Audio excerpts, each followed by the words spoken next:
Yo, what is up guys, and welcome to another Honkai Star Rail video. Alright, so we got another Memory of Chaos video for you guys today. And oh boy, this season of Memory of Chaos made me mauled so goddamn hard. Hule is just a completely different beast.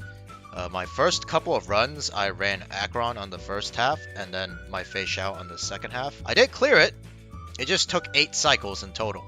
So that obviously won't be a very good showcase for this video. And honestly, my Fei Xiao is not fully built. She still has traces to be improved on, and her relics aren't the best. Both March 7th and Robin don't have maxed out traces either, so that team in general is just not fully built. So as a result, I know most people don't like this, but I had to bring Firefly for the season of Memory of Chaos. And even with Firefly, it still took multiple attempts, as you saw earlier, to get the perfect or the run that I was satisfied with. I did 2 different builds on Firefly. Initially, I tried a attack boot variant of Firefly because I'll show you guys later when we go into the gear. I got a really cracked pair of boots for my Firefly that had attack percent as the main stat. But it turns out that she was just a little bit short of the speed I needed to get enough turns within the cycle. So we ended up just running the traditional speed boot Firefly. Anyways, let's go over the teams real quick. For the first half, I have my Akron team with Akron. Surprisingly enough, Welt is really good on this half because a lot of the characters are weak to imaginary. Obviously, if you have, I forgot his name already, but the Fox Boy, that's a debuffer for Akron. He's going to be really good, probably the best in the slot Nihility partner for Akron. Sparkle as the support, and Fuxuan as our tank and sustainer. For the second half, we obviously have our traditional Firefly team, featuring Firefly, the Harmony Trailblazer, Ruan Mei, and Gallagher. But other than that, I hope you guys enjoy the gameplay and commentary as usual. Okay, so we start off with Fuxuan's technique, Sparkle's technique, Welt's field technique, and we initiate the fight with Akron's technique. Here we're going to push up Akron, and we're actually going to target the middle mob here, because we want to balance out the weakness break bars. One good thing about this season of Memory of Chaos is, as you can see here, I can pop the Exo Toughness, as they like to call it, on that mob there from Fuxuan, giving Akron bonus Crimson Knot stacks. Here we're just going to rip the Sparkle ultimate. I know it's a bit of a waste of skill points, but I just wanted to get the damage boost so I could pop Welt's ultimate as well. And honestly, we don't really face any skill point issues on this team. Pop Akron's skill here. We want to weakness break this mob instead of adding more Crimson Knot stacks there, so that Fuxuan can give Akron that last Crimson Knot stack here for her ultimate. Her ultimate's not going to be quite enough to finish off the mob here. I wish I could clear this in 0 cycles, so at least the first half, but our damage is just not high enough. There's the Turbulence, and here we're just going to try to generate skill points, build up energy, as well as build up some Crimson Knot stacks for Akron as well. Not quite enough here. I tried to push Akron up, but apparently, as you can see here, my Akron's base speed, and Sparkle only pushes up 50% combat readiness. So it's not going to work. That's why I'm deciding what I should do here. I eventually tried to push up Welt, but then I said, nah, I think just basic attacking, and then the mob will die to the quantum break here. On to the second half. We pop Sparkle's ultimate immediately. Going to be followed by Welt's ultimate.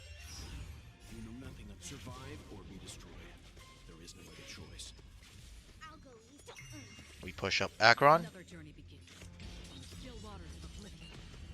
Welt's going to weakness break one of the mobs here, and then we're going to pop Akron's ult.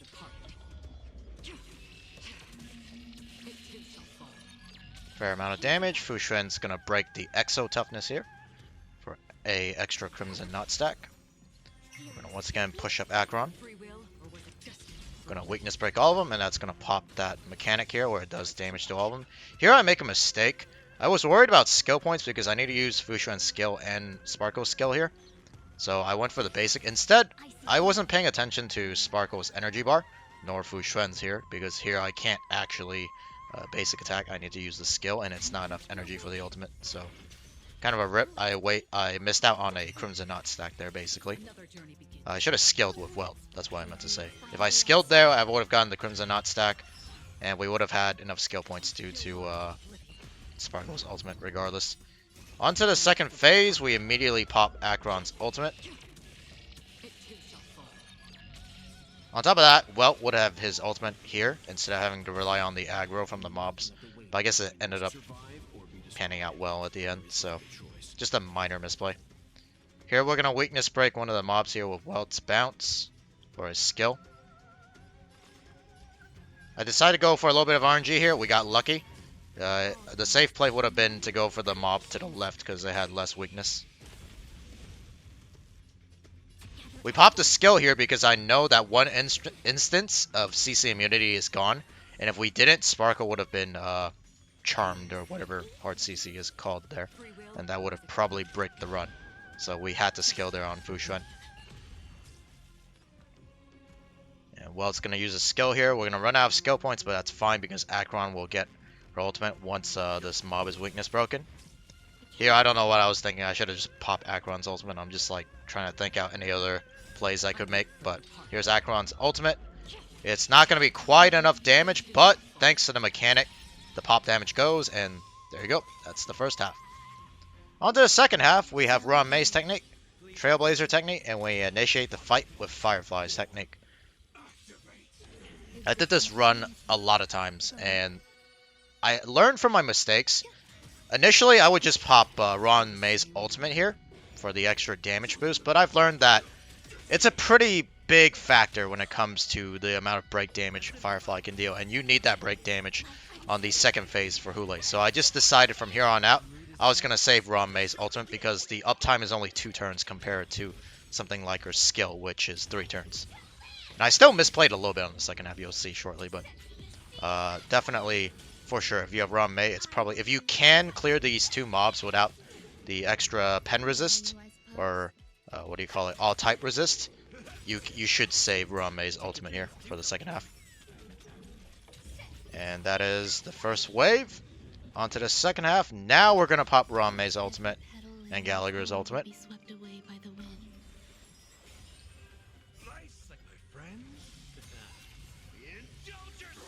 There's also a little bit of RNG here. Actually, I don't know if it mattered or not, but he spawns a mob. If it has the fire weakness, Firefly can get the reset easily here. If not, then you have to target the little mob. I'm not even sure if it's worth targeting the little mob to get the reset. It might be better just to ignore the mob that he spawns.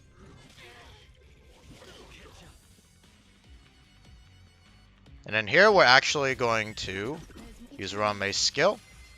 Whenever Hule is not weakness broken, we're almost always going to use Ruan Mei's skill just for the extra energy regeneration. Here, I'm also making a choice not to weakness break with Gallagher because I want Firefly to be the one to weakness break Hule for the most amount of damage. If I weakness broke Hule there with Gallagher, I felt like the DPS would have gone down. That's the exact reason why I also didn't use the Trailblazer's skill there.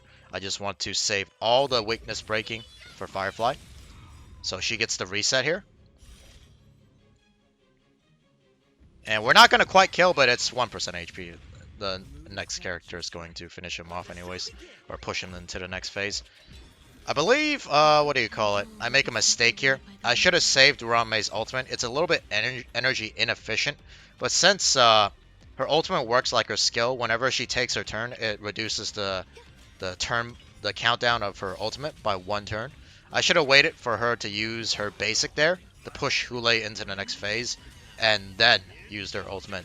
We basically lost a turn of her ultimate by using her ultimate early there. You'll see in a moment here when I check Firefly's stats for the ultimate on Ruan Mei.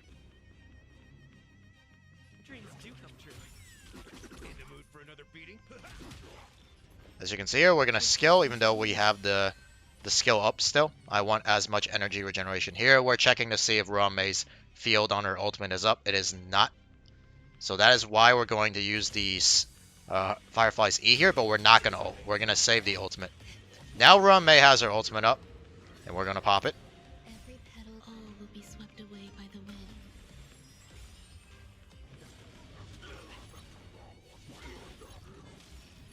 Alright, Hule's going to go into his enraged state. It's quite a bit of damage, so you got to be careful here. And then Gallagher doesn't have his ultimate either, so Ruan Mei almost died there. Here we're going to basic because it's just enough energy for the Trailblazer's ultimate to come up. And here I'm going to check before I use Firefly's skill once again. This will put her at very low HP to see if the field is up for run May. It is. You can see the resist pen is up. So we're going to use the skill here. Here I was very careful. Like I said before, I want Firefly to be the one that weakness breaks Hule.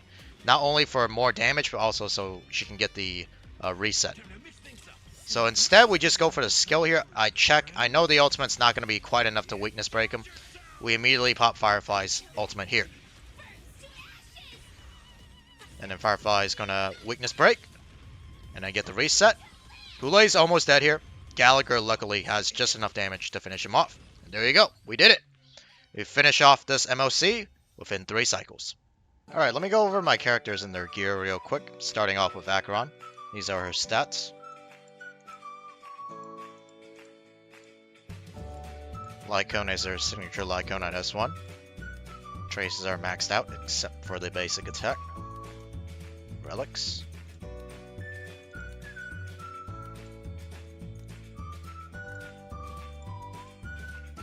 Eidolon, she's at Eidolon 2. Alright, on to Welt, who is scuffly built, unfortunately, but he still did his job, so I'm not going to complain. Lycone is the sweaty Lycone at S3. Traces are not fully maxed out, as you can see, but well invested enough, in my opinion. Relics, he's on a 2-piece Pioneer set and a 2-piece Speed set. Unfortunately, for his Planar Spheres and Link Rope, I had to run him on a broken set. As for Eidolons, he's at Eidolon 2. Alright, next is Sparkle. These are her stats. For her Lycone, I have her on Dance Dance Dance at S4. These are her traces. Still needs a little bit of work. I would like to max out the talent and ultimate. Relic, she's on a 4-piece speed set and a 2-piece broken keel set. That doesn't work because, like I said before in many of my other videos, she doesn't have the effect resist. As for Eidolons, she's at Eidolon 0. Alright, moving on to Fu Xuan. These are her stats. Lycone is Trend of the Universal Market at S4. These are her traces. These are her relics. She's on a 2-piece speed set, a 2-piece HP set, and also another 2-piece HP set on her Planar Sphere and Link Rope. As for Eidolon, she's at Eidolon 0. Alright, on to my Firefly team, starting off with Firefly. These are her stats. She's got insane speed, as you can see here. Needs more break effect, though. Lycone, she's on the Fall of an Eon at S5. Traces are all maxed out, except for her basic. Alright, let's go over her relics. And once we get to her boots... So these are her regular speed boots that I usually run. It rolled really well. 3 rolls in the break effect. Pretty good. But then I also have these pair of boots here. The attack percent boots that I used on her in a couple of earlier runs. These are insane. 4 rolls into break effect. Basically, the perfect pair of boots for Firefly if you were to run her a little bit slower. I would have liked it to obviously maybe have speed as one of the substats, but that's probably asking for too much considering the fact that it all rolled into break effect. So this looked like a pretty cracked piece, but it turns out the speed is definitely needed for this particular run, so that's why we went with this one. As for Eidolon, you guys should already know, she's at Eidolon 2. Alright, next is the Harmony Trailblazer. These are his stats.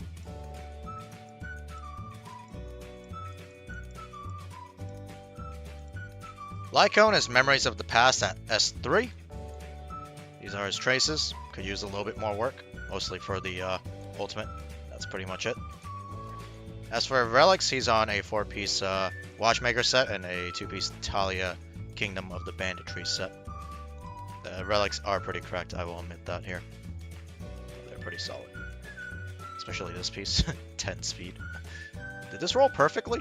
Yeah, this basically, I mean, I guess maybe a little bit more in the break effect, but those are essentially perfect rolls right there. It's pretty nutty. This is probably his worst piece overall, is the boots. It's the only one that I think is pretty bad. Everything else, this one has a bunch of break effect. This one has enough speed and the effect resist is honestly not that bad, so this one's pretty solid as well. As for Eidolon, she's at Eidolon 6. Alright, next is Rom Mei. These are her stats.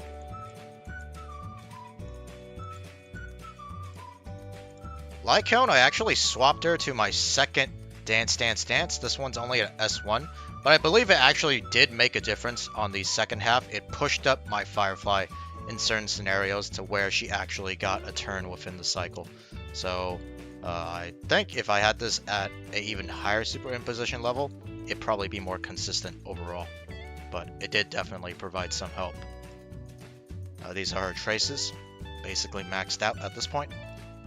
Relics, she's on a 4-piece speed set and a 2-piece energy regeneration set. I'm never going to try to pronounce that ever again.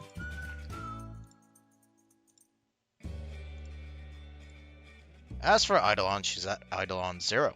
Alright, and last but not least is Gallagher. These are his stats. Lycone is Quick Pro Quo at S5. These are his traces. I probably will max out his ultimate at some point. Or not his ultimate, his talent at some point.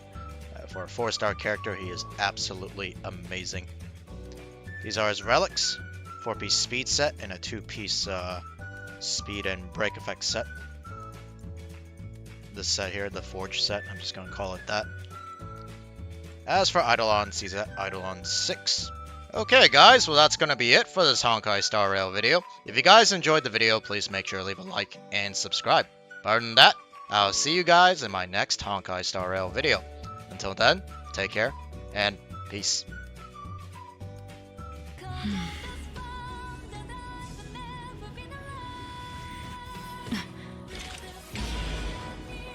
Existence as fleeting as the dawn's dew, destined for oblivion. I weep for the departed.